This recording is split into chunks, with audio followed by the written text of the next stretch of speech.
Oh shit. This damn anime really went fucking Dragon Ball Z this time. First you got Zone, now you got Zone 2. Oh man, I want to talk to y'all guys about that in a second. But anyway, first Hyuga, he comes back. And oh man, this motherfucker is a clutch player. Once he had what you call him figured out, was Earth, Wind, and Fire. He had him figured out, came in, blocked the shit out of him, wasn't scared about no fouls, didn't even need no music, didn't need no words, didn't need no music. Put the motherfucker to the test, right? And I kind of remember my theory about what voice shot was? It wasn't exactly perfect, but I did tell you motherfuckers, and I was close. I was very close. I said it was a fake, and then when you go ahead and go for it, and he doesn't do it, you freeze, and then he goes for the shot. That was my original theory. But what it is something close to that. He goes for a shot, but he digs deeper, comes up, let you get on your feet. You see that he didn't jump, so you freeze because you're not going to jump because he didn't jump. But he's still getting ready to jump. So it seems like he slowed down his jump. So that way, by the time you get on your toes, that's when he jumped. Now, you would think that Akashi would be able to do the same thing. But only problem with Akashi is because he got, Emperor Eye. It would be no way for you to stop that, his voice shot. But he's short. So you wouldn't even have to jump to block him. I think that's the only thing that would stop him from doing that. You would not have to jump to block him. But anyway, once he figured that out, what you do is you pause for a second. Don't unbend your knees all the way. It's a good thing they got longer shorts now. You know what I'm saying? And have a little bit left in, a little pep left in your step, for when he goes up, in depth and wind up on house arrest and somebody get molested. Okay, anyway, it was a girl named Celeste. Anyway, let me stop playing. I don't know where that came from. I just had to come up with some word that rhymed with it, and that's the only thing I could think about. And I know you're saying, that's the only thing you think about. I already went through about 20 other words. Shit, what you expect now? I ran out. My vocabulary ain't that strong. Anyway, Kagami shut Akashi down with him being in zone, and we seen this throughout the game, so it wasn't like they just sprung it up on us, which is good. He figured out a strategy to beat Akashi, and it worked. So he was holding Akashi back. So Akashi's like, damn, I can't beat this guy. And then everybody figured out how they figured out the uncrowned kings. They all got figured out. And that dude, Miyazaki, whatever his name is, the new Kuroko, they shut him down. He can't do a goddamn thing now. They already shut him down. Now, dribble,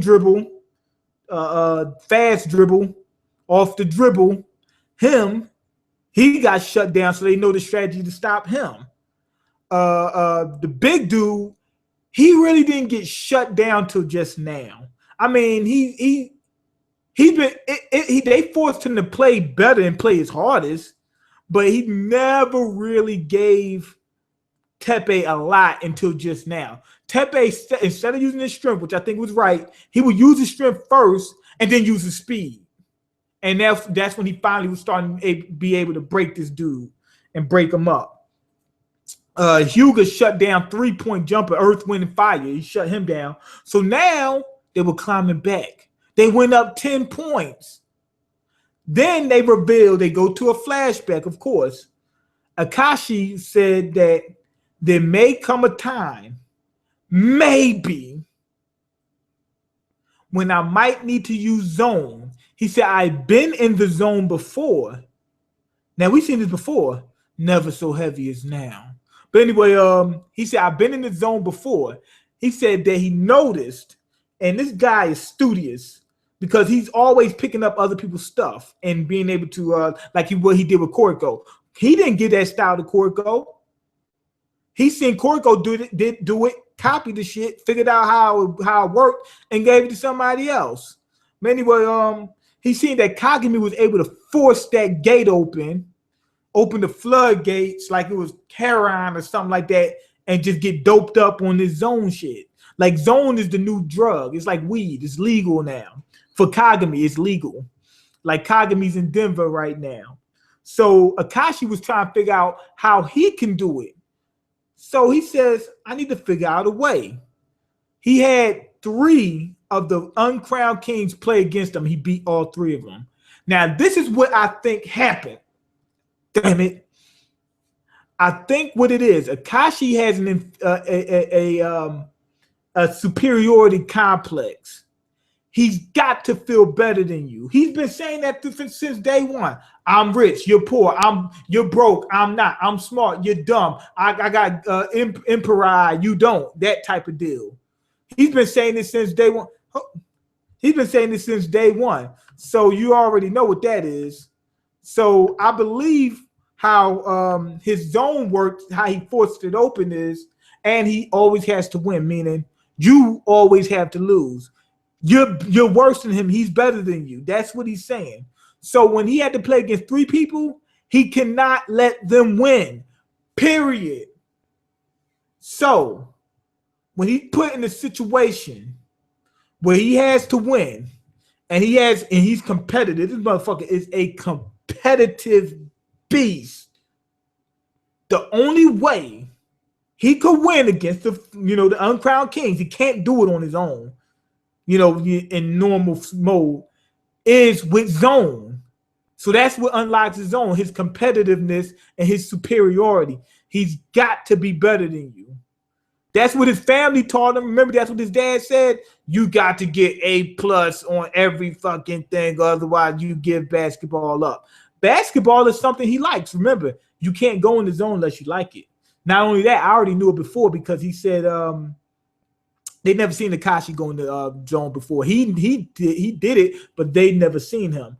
But I knew it because they said that if you don't get a certain grade, that you had to drop out. So meaning he was putting energy into basketball that he didn't have to. That was like a hobby that they would take away from him if he wasn't doing good. So it sounds like that was a treat for him. Like, as long as you do good, you can play basketball. So he always wanted to play basketball. That was his thing, But anyway, like I said, he's got to be better than you. So his drive is, being superior and being competitive and always winning. So when all those came into play, which means that he had to play against the uncrowned kings, that was a test to find out if that was a trigger. Which happened. He said, this is a warning to you guys. If I have to do this, that means that you guys aren't playing high, at a high enough level. And to be honest, he kind of has a point, because what should happen is, in this situation, all of the 3 uncrowned kings that he has, they should go in the zone. They should be able to go into zone. And they should be able to crush Saren. That's how it works. So it shouldn't just be Akashi having to go in the zone. But Akashi's kind of fucked up. He's like, yo, if I lose 1 second game, everybody's dead to me. I don't give a fuck. I'm mad. And yeah, I'm mad. They were still up 10 points with like 5 minutes on the board. They were still up 10 points. But he doesn't like it if he even gets close to losing. If he feels, it's not whether he gets close, but let me see. Let me rephrase it. If he feels like he's getting close to losing, then he's got a problem. If he knows that they can win by 2 points no matter what, then he'll win by 2 points. It's no big deal. But if he sees that this guy's got momentum, they're scoring, we're only 10 points ahead, and they just cut the score by 10. It's possible they could win. Fuck it. I got to do what I got to do. He said, let me get out here. Let me do what the fuck I got to do. Like the dude, it's like that Jay-Z song, that Friend or Foe. When the dude says, yo, it's mad. He says, mad paper outside. But this Jay-Z nigga, he got this shit on lock. He said, you can't sell nothing out there. And the dude said, Jay-Z, the rapping nigga, the skin nigga on the boat. And then he cocked his gun. He said, ain't no rapper gonna tell me I can't get no money. All you heard was click, click. Ain't no rapper gonna tell me I can't get no money. He said, let me do what the fuck I got to do, and just went outside. Well, that's where Akashi is. He said, ain't no fucking basketball player gonna tell me what I can and can't do or whether I can't win. Let me do what the fuck I got to do. That's what he said. Anyway, when he went in the zone, not only did he shut Kagami down, boom, he shut him down with speed, with Emperor Eye, quickness. Speed and quickness is different. Explosiveness, he shut him down on that level too. He popped 2 motherfuckers with ankle break. He popped 2 of them with ankle break. He popped 2 of them. Not only that, he took it to the next level. Being that he was so frustrated that people seemed like they were going to beat him and prove that he's not as good as he thinks he is in his own mind because he's one of the celestial dragons. He said it's not good enough that you just fall on your ass and you just sit down. He said you got to get on your knees and grovel before me. So he controlled his ankle break and juked them in a certain way where he knew that they would fall on their knees and popped 2 of them. Oh my God! Now he's playing by himself. Now, here's the weakness behind that. And what you call him? I mean, they even mentioned it. Okay. There's a second zone. Akashi rarely ever goes in the zone. This is like the 3rd time he went in the zone because he hasn't been used to it because he's usually never close to losing. He usually doesn't even have to worry about that. So obviously he's not used to zone. Kagami's been forcing zone open where he's used to figuring out how to go in the zone. He knows how to trigger it, and he's used to it. And they also said from the beginning that he's sinking deeper and deeper in the zone. So they didn't just pull an ass pull when the dude said there's a second level. He said once I went all the way in the zone, he said full zone, meaning basically Super Saiyan 1, complete Super Saiyan 1. He said there's another gate that you can get to. He said, like, you feel like you can do even better. Now, the reason why Zone 2 makes sense, because it's in real life. You ever been in the zone and you could play very well? You play better than what you usually play. But then it's a second time where you play the best game of your entire life. That's Zone 2. Well, maybe that might be Zone 3. But I'm just saying that's the second level zone.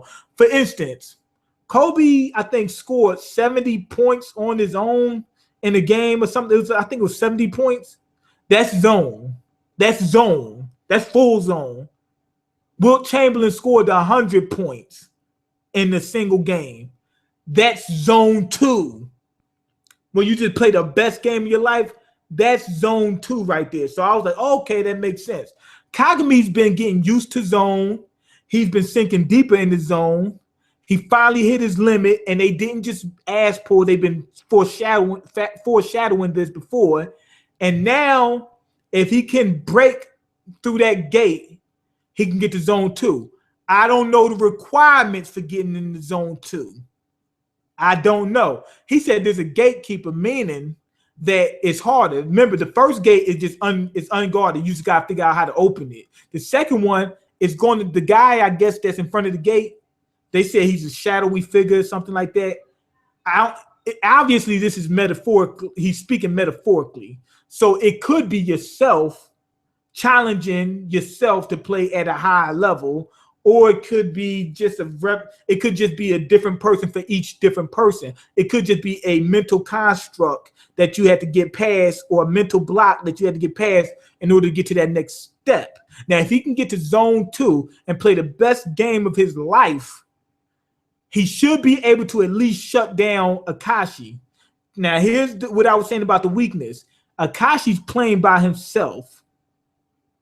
So if Kagami can get into Zone 2 and not even beat Akashi, just shut him down, then his team loses because he's playing by himself. And even if they were playing, here's the other thing. The other team got their cards. Everybody's figured out how to beat each person. So Hyuga got his man. Eagle Spear got his man. Tepe's got his man now because he's using speed on the motherfuckers, using technique. The other guy, Kuroko, shut his man down, Miyazaki, whatever his name is. He shut him down. So 5 out of 5. Great episode. It's hard to imagine. Oh shit. Akashi's team losing at this point. And they kept the excitement going from the beginning because it was hard to believe from the beginning. Now there's finally a glimmer of hope, but at the same time, it looks like they're shutting that door too. But the reason why I think they're going to win is because they kept saying that this is like Tepe's last chance. So that's why I think Seren's going to win, which is the reason why I believe that Kagami will unlock Zone 2, not just because of the foreshadowing they have, in terms of Zone 2. I wonder what's going to happen to Amine if he gets to Zone 2. But anyway, great episode. The way they kept the excitement going on for all these episodes, what has been like 5 episodes, something like that. But it's just been a back and forth thing with each moment is still exciting. I think what's his name? Kuroko even used an ignite pass. I don't think it was an ignite pass Kai, but it was definitely above regular ignite pass. And Hyuga was able to get it. So everybody's coming up. I wonder if, and here's my other thing that I hope this might happen. If they surprise us and Kagami can't get to Zone 2, which they've been foreshadowing, or if he does get to Zone 2 and the other Uncrowned Kings are able to get into Zone, if Kuroko can go into Zone. And I know what you're saying, but he doesn't dribble. He doesn't that type of shit.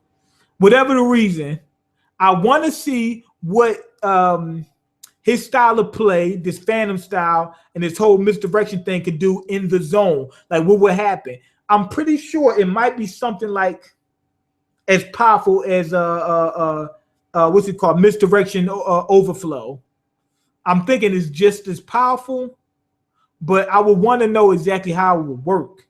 You know what? Well, we already know his speed going to increase, power going to increase, stamina goes down a little bit, except for Kagami, because Kagami's so used to Zone now, his stamina's getting close to being about the same within Zone. But anyway, let me go ahead and check these comments, and then I can go ahead and finish this off. But yeah, 5 out of 5, very good episode. The excitement's still there. They keep the pacing is great. What you call him really showing his superiority complex. I'm giving up on everybody. You know what I'm saying? 5 out of 5. You ain't got no life. Shut the fuck up, man. Okay, cups with the ice, and I'm a feeling like sugar spice. Cups with the ice, and I'm feeling like sugar, and I'm a feeling like sugar spice. What the fuck? Okay, 26 episodes. Okay, I'm going Super Saiyan 5. Okay, I think that Zone. Okay, Zone. I'm thinking they should never go past Zone 3. Zone 2 might be is a push, but I think Zone 3 could be a possibility. Like, let's say, remember I said best game of your life? Let's say Zone is when you playing, very good. Zone 2 is when you, let's say you're Kobe and you score 70 points. That's Zone 2. And then Zone 3 is like, this is a one-time shot. This is the best game of your whole fucking life. I can't remember who it was. It was this guy. He broke his arm, and he was scoring on these motherfuckers. He had a broken arm with the cast on, and he was shooting and he couldn't miss. God damn it, that's Zone 3. You know what I mean? That's Zone 3. You just can't miss. That's Curry. You just make 73s in a row. That's Zone. That's Zone 3. Anyway, go ahead and leave your comments, like the video, and subscribe, because I can't eat. I'm broke, nigga. I'm broke, and you got the power to change that. Peace. Super Zone God. Yup. Super Zone God. That's what it is. Super shit. Fucking fly. Super Zone guy. I mean God. Guy. Okay, peace.